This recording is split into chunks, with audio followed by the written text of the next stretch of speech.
नमस्कार जी, स्वागत है आपका अपने YouTube चैनल वैदिक दर्शन पे। आशा है आप सभी कुशल मंगल होंगे।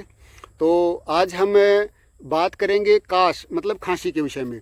यदि मैं वीडियो के अंदर बार बार ये काश शब्द यूज़ करूं तो काश शब्द का अर्थ है खांसी, क्योंकि शास्त्रों का पढ़ते पढ़ते वो उनका जो शब्द है वही शब्द यूज टू हो जाते हैं, तो जिसके कारण बार बार वही शब्द निकलता है। तो काश का अर्थ है खांसी, कफ। हमने पिछली वीडियो में बात की थी काश के विषय में और बताया था कि भी काश 5 प्रकार की होती है। तो आज हम इसकी चिकित्सा के विषय में बात करेंगे कि भी वाती काश यदि हमें हो जाए तो क्या इसका उपचार करें। पैती को हो जाए यानी कि पित्त के कारण हो तो उसका कैसे उपचार करें, कफ के कारण है तो कैसे उपचार करें, और क्षय के कारण है तो कैसे उपचार करें, क्षतज है तो कैसे। ये 5 प्रकार हैं इसके। तो आयुर्वेद में चिकित्सा करने से पहले उसका दोषों के अनुसार उस किसी भी रोग का निदान करना बहुत आवश्यक होता है। और आज के ये वीडियो जो है आज की बहुत महत्वपूर्ण होने वाली है, क्योंकि आज की वीडियो में मैं आपको बताऊंगा कि भी काश के कुछ सामान्य उपयोग और उस साथ में कुछ विशेष उपयोग भी आपको बताऊंगा कि जो वैद्य जन है, वैद्य जन भी उनको अपने औषधालय में बनाकर उनका उपयोग ले सकते हैं और यश के भागी बन सकते हैं। तो जो महत्वपूर्ण प्रयोग हैं वो मैं उनका मैंने टेक्स्ट भी बनाने की कोशिश की है कि आपको उनका यदि किसी शब्द का आपको समझ में ना आए तो आप उसमें देख सकते हैं। एक फ़ोटो के माध्यम से मैंने लिख के वो एक प्रयास किया है कि यानी कि उनका जो है ज़्यादा से ज़्यादा लाभ जो है वो आप लोग ले सकें। तो आज की वीडियो महत्वपूर्ण होने वाली है, इसको प्लीज़ अंत तक देखना। और जिसने भी चैनल को सब्सक्राइब नहीं किया है वो चैनल को सब्सक्राइब कर ले, ताकि हर वीडियो का जो लिंक है वो आप तक पहुंच सके। वैसे मुझे ज़्यादा एडिटिंग करना तो नहीं आता है, फिर भी मैं कोशिश करता हूं कि भाई मैं ज़्यादा से ज़्यादा आप लोगों तक आयुर्वेद जो हमारे शास्त्र हैं, शास्त्रों को की जो शैली है, शास्त्रों का जो ज्ञान है वो आप तक पहुँचा सकूँ। तो समय को व्यर्थ ना करते हुए हम विषय पे बात करते हैं। तो इसमें मैंने आपको बताया था कि भी 5 तरह की काश होती है। पहली वातज काश। अब वातज काश की चिकित्सा के विषय में बात करते हैं। इसमें एक सामान्य सा प्रयोग ये है कि वातज काश में एक तो कफ नहीं निकलता है, तो ये सूखी खांसी होती है।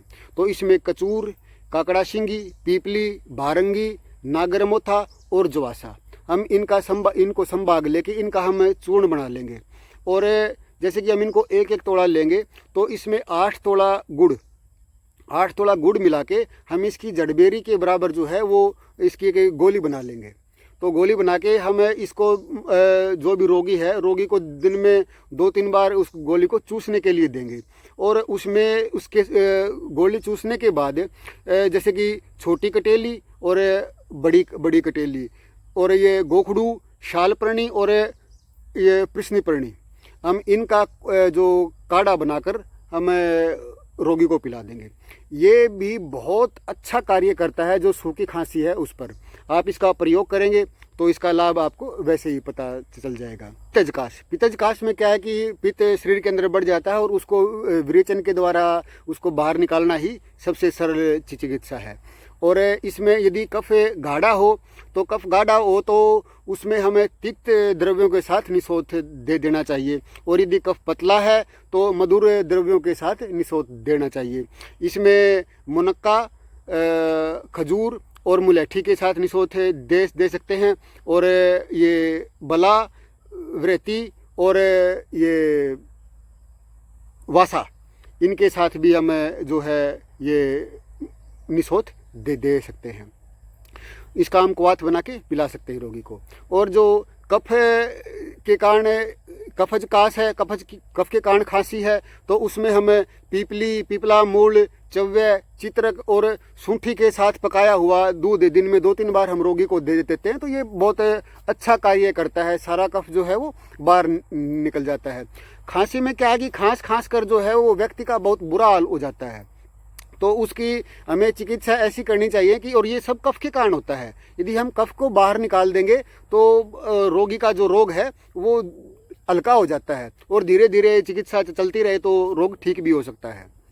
इसमें हमें लापरवाही नहीं करनी चाहिए।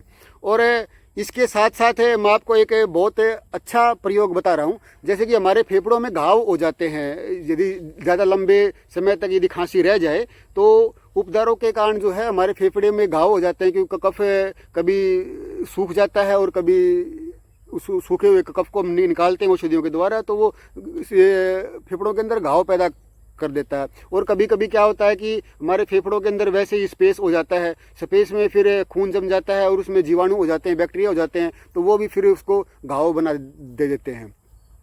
और जिस काश में रक्त के साथ कफ आता है उसमें अड़ूसे का शरबत जो है वो बहुत अच्छा कार्य करता है। यदि किसी को कफ के साथ रक्त भी आ रहा है तो उसे अड़ूसे का शरबत पीना चाहिए।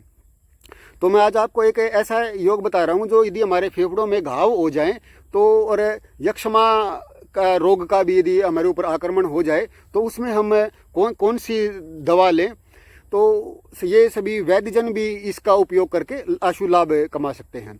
इसमें क्या है कि एक तो लाक्षा यानी कि जो पीपल होता है, पीपल का जो गोंद है उस गोंद का चूर्ण, और विडंग चूर्ण, और जो लाक्षा का जो चूर्ण ले लेना है, पीपल की जो लाख है उसका चूर्ण लेना है वो 4 रत्ती, और विडंग का जो चूर्ण लेना है वो भी 4 रत्ती, और उसमें शीर काकोली का चूर्ण हमें लेना है 1 माशा। तो हमें इन तीनों का हमें चूर्ण बना लेंगे, और इसको हम बला के क्वाथ, बला का यदि सौरस मिल जाए तो सौरस, नहीं तो बला के क्वाथ के साथ यदि हम रोगी को निरंतर 3 महीने तक पिलाते हैं तो 3 महीने के बाद रोगी स्वयं इसके गुणों का बखान करेगा कि इस औषधि के गुण क्या हैं। हम इसका उपयोग करने से पहले 3 महीने पहले हम यदि एक्सरे करवा लेते हैं, और 3 महीने इसका उपयोग करने के बाद यदि हम एक्सरे करवाते हैं तो एक्सरे खुद बोलता है कि इस औषधि के गुण क्या हैं। तो अब एक और योग मैं आपको बताता हूँ, ये भी बहुत महत्वपूर्ण योग है, और जो खांसी में बहुत अच्छा कार्य करता है और आसान है। इसको आप अपने घर पे भी बना सकते हैं, कोई भी बना सकता है। और वैद्यजन तो यदि इसको बनाकर अपने औषधालय में चिकित्सा करते हैं तो वो तो ये इसके भागी बनते ही बनते हैं। तो इसमें पहली जो दवा है वो है मुलैठी, 2 तोड़ा, गोंद कतीरा 2 तोड़ा, लवंग 2 तोड़ा, कीकर गोंद वो भी 2 तोड़ा, बहेड़े की छाल वो भी 2 तोड़ा, और सफ़ेद कत्था ये भी 2 तोड़ा। यानी कि हमें ये 6 औषधियाँ जो हैं ये 2-2 तोड़ा ले लेनी है। इन सब का हम चूर्ण बना लेंगे, और बबूल की जो पत्तियाँ होती हैं, बबूल की पत्तियों का क्वाथ है कि इसके अंदर भावना देकर हम इसकी जो है चने के समान गोली बना लेंगे। ये हर प्रकार की खांसी पे कार्य करता है, चाहे किसी भी दोष के बढ़ने से खांसी हो रखी हो, ये हर प्रकार की काश पे कार्य करता है। बहुत ही अच्छा योग है। और अब मैं आपको एक कफ कुठार रस के बारे में बता रहा हूँ कि जिसका आप निर्माण करके, वैसे निर्माण थोड़ा सा जटिल है क्योंकि इसमें क्षारों का उपयोग है, क्षार बनाने पड़ते हैं, तो उसकी प्रक्रिया थोड़ी सी लंबी हो जाती है। तो इसमें जैसे कि ये व्याघ्री का क्षार, वाशा क्षार, अपामार क्षार, ये हम ले लेंगे 3-3 मासा। और कलमी सोरा, नौशादर, यवक्षार, सुहागा, कनक क्षार, और सफ्टिक यानी कोड़ी बसम और शंख बसम, ये हम ले लेंगे 6-6 मासा की मात्रा। और पोटाश आयोडाइड जो है उसकी हम 3 मासा की मात्रा ले लेंगे। सभी को हम कूट पीस कर इनका कपड़ छाड़न चूर्ण करके एक शीशी में बंद कर लेंगे। और जो इसका अनुपान है शहद, या फिर हम रोगी की अवस्था के अनुसार इसका अनुपान बना सकते हैं। तो ये जो योग है, ये चाहे कैसा भी गाढ़ा कफ हो रखा हो, ये उसे सभी गाढ़े कफ को पिघलाकर बाहर निकाल दे देता है और रोगी को रोग से मुक्त कर देता है। बहुत ही अच्छी दवा है ये। वैसे तो ये दवा जो है वो वैद्य के सलाह से ही लेनी चाहिए, इसका उपयोग वैसे किसी को नहीं करना चाहिए, क्योंकि ये क्षार है, क्षार देने के लिए उसकी प्रकृति और रोगी की अवस्था देखी जाती है। ये वैसे तो पथरी पे भी कार्य करता है, यदि पथरी हो जाती है तो पथरी के ऊपर भी बहुत अच्छा कार्य करता है। तो और एक योग मैं आपको और बता देता हूँ। इस योग को, ये ऐसा निरापद योग है, इसको आप किसी के ऊपर भी आजमा सकते हैं, चाहे गर्भवती स्त्री हो, बच्चे हों, या फिर अवस्था जिसकी डाउन हो रखी है उस पर भी आप इसको आजमा सकते हैं। इसमें क्या है कि मोथा, बारंगी और कायफल, धनिया, चिरायता, पित पापड़ा, वच, बड़ी हरड़ और काकड़ा शिंगी, देवदारू सबको समान भाग लेना है। जोंकूट इनको कर लेना है, और 2 तोले की मात्रा लेके, और यानी कि 250 ग्राम पानी के अंदर हम इसको उबाल ले लेंगे। और उबालने के बाद हम रोगी की अवस्था देख लेंगे कि उसको चौथाई हिस्सा शेष रखना है या फिर अष्टमान से इसका जो 8वां हिस्सा इसका शेष रखना है। तो वो रोगी की अवस्था के अनुसार हम दे देंगे। इस योग को हम किसी भी रोगी पर, चाहे कोई गर्भवती स्त्री हो, हम उस पर भी इस योग को आजमा सकते हैं और बहुत ही अच्छा कार्य करता है। वैसे तो खांसी के लिए जो ये है अदरक का रस और ये शहद, ये भी बहुत अच्छा कार्य करता है।